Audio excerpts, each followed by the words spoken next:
Good morning, ladies and gentlemen. TK Field Ninja. Just thought I'd say happy 420.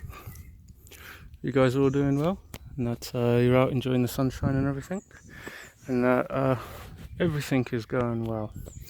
So yeah, let's have a little bit of a 420 smoke up, shall we?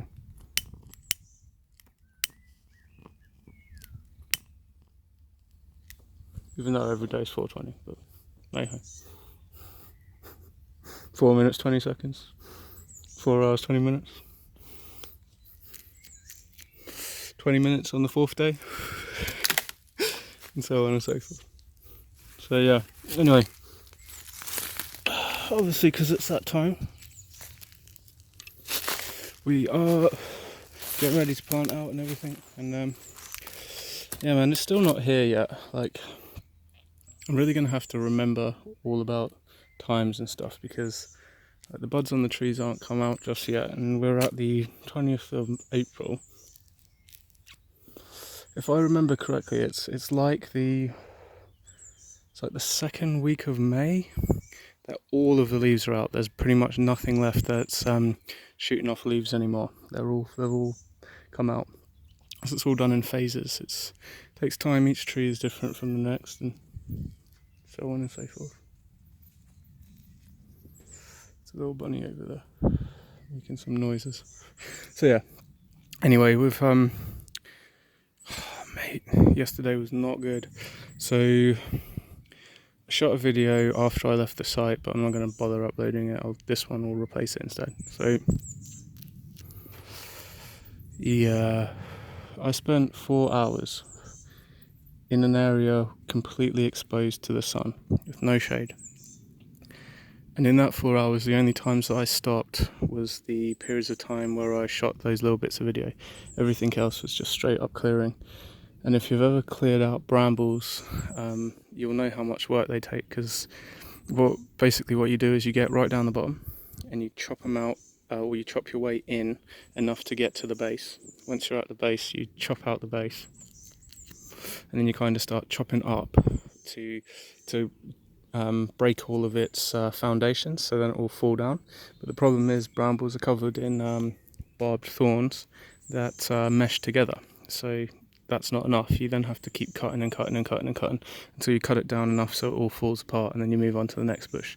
I think I cut through about 30 bushes yesterday, and I screwed my back up. Even before I even started doing anything, I just pulled a muscle in just the right way to injure my lower back. So I then went and walked it off afterwards, and when I came back, I realised I was suffering from heat stroke. It was not good. I basically ended up throwing up everywhere. I wasn't feeling very well. I had a really bad headache, and I don't get headaches like really ever. Always keep hydrated and whatever, but in my own foolishness, I left water in the car, didn't bring it with me. Thought I'll just get crack on and do everything, even with my back all screwed up. It has to get done. No one else is going to do it for me. So yeah, not great. Basically, I've spent pretty much most of the morning stretching out my back. I feel kind of a bit better now. I'm going on another walk again and to do this video, 420, to get my back all right, so I can carry on for over the next few days. But I will be going back today, so it'll be day 2. But after some conversations and everything with people on the video, someone did point out a genius, not an idea, but a genius point, and that is that farmers and gamekeepers wake up early in the morning. They go out and they get everything done, and then they go home. Now, if I go out early in the morning, bloody spider crawling on me. Yeah, if you go out early in the morning, the chances of meeting those guys is higher than if you go out at dusk. So, and at the same time, I was thinking about it logically. Well, whenever I went out to top the plants, I do it at dusk, so they had the night time, or the period of night, to kind of get themselves ready for what was coming the next day with the sun. So they'd have that little opportunity to kind of heal themselves up before the sun comes, because as soon as the sun comes, they're in like full production, and they're just gonna like, oh man, they're just gonna seep out all their sap, because everything's like pumping, while at night it's like almost like sleeping, if you will. As a plant sleep, they need to have some darkness. If you don't give them any darkness, you just torture them, and they go all mad. As you could see if you just did 24-hour light cycles on a plant, and you just did 24 hours for a month, you'd start to see the plant going a bit like, I don't really like what you're doing to me, because you're torturing me. Imagine if you were sat in a room for 24 hours with the light on, and that was for a month. Nature always has some darkness to shade from the major grow light, that is God's sun, and yeah, I'm yet to see a human being replicate that brightness or that power, but they'll try anyway. So yeah, I'm cracking on, carrying on with it, getting it done, and that's all I can do. I've got no control over anything else. Because ultimately, you know, how do I know that a deer's not going to get in there? How do I know a rabbit's not going to get in there? How do I know slugs aren't going to get in there? I can make all the precautions that I want, but you know, shit will find a way. Like, you got to realise that it will find a way to screw everything up for you. So plus, I don't know whether the plants will survive their entire life. Neither do they. They don't know whether they're going to grow all the way to harvest. As you'll see if you're germinating lots of seeds, a lot of the seeds they don't come out perfect. That's why I'm only taking as many as I'm taking from the amount that I've got, because there'll be lots of defects in there. There'll be lots that just die. There'll be lots that kind of grow up a little bit. Then they do this weird thing where the stem kind of close-ish to the base and just kind of shrivels up, but the whole plant stays up and just kind of like chokes itself to death. So like almost like a committed suicide or something.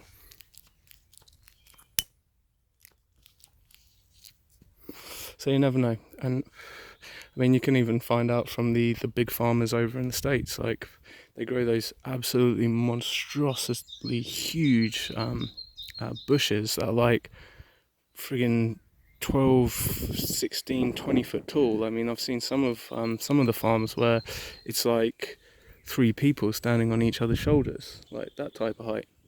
It's about like, it take about 30 people all holding hands to go around the side of it. And even their plants die.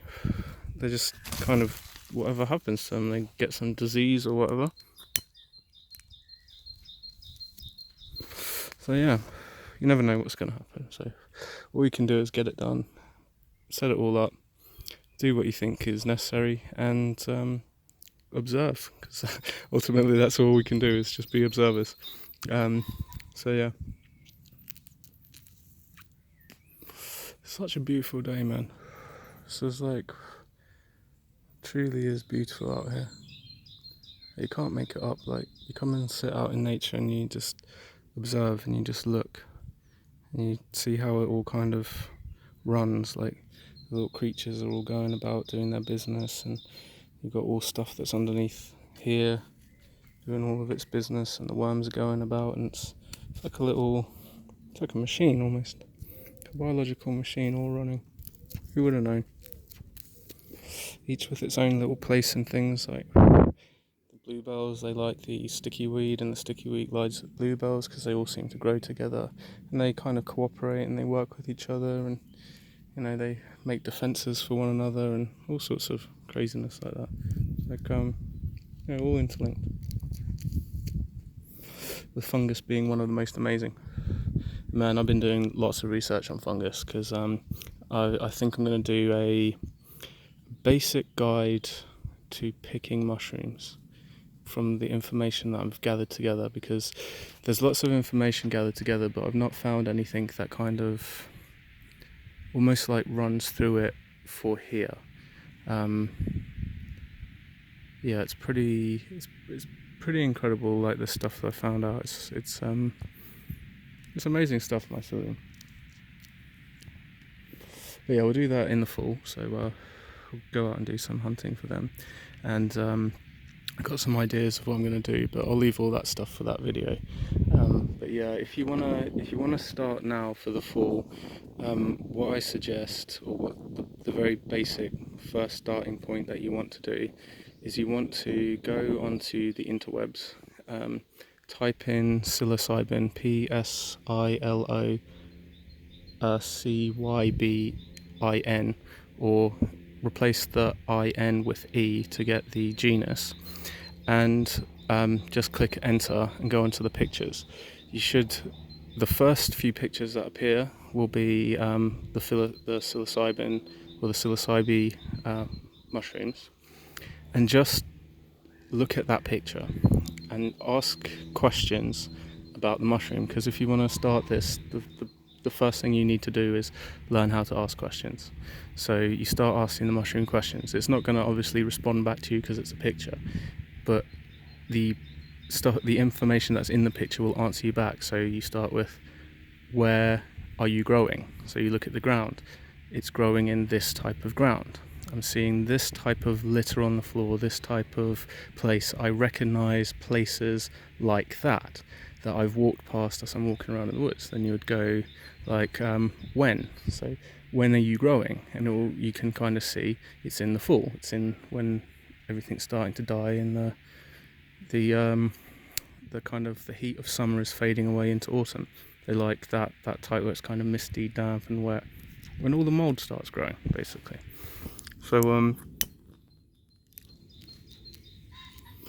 So then you ask it, what do you look like, or what are you? So you can see lots of little things about that mushroom, but until you start asking questions about it, you're not going to get the answers that you need to be able to then come out and identify them. So what colour are you? What shape are you? How tall are you? Like, these are the questions that you ask the mushroom, and it will tell you by virtue of you looking at it. You almost answer yourself. So yeah, look at some pictures, ask the mushroom questions like that, and you'll start to see that the patterns are the same, and they're the same across all of them, because there's lots of different like, I don't know what it is, like species, or so you've got the genus, and then you've got, so the genus is like, it's the genetic code, like the main body of the genetic code, and then the species or whatever that comes underneath it, that's like, that can change. So like, it can be different and look different, but it all belongs to the same family, if that makes sense. So they all have this same kind of appearance in certain respects. So the gill pattern is the same across all of them. Even though the mushrooms look different, the gill pattern is the same. There's like this lip that runs around the edge of the mushroom, which has like a tiger pattern, and that tiger pattern matches the gills underneath, but it never touches the top. It kind of looks like it's got a little nipple on the top of it. So if you're seeing these traits, then you're like, that might be a psilocybin mushroom, but I don't know what species of it is, or if I don't think it's the word species, but whatever, you'll be like, it's of that family, of that variety. So yeah, if you want to do that, then you can start to prepare yourself for the harvest, and then I'll do a video on it in the time. So if you wanted to go around the time that the video comes out, you'd be able to, or should be able to, find them around in your area too. But yeah, anyway, happy 420 guys. UK Field Ninja. See you all later.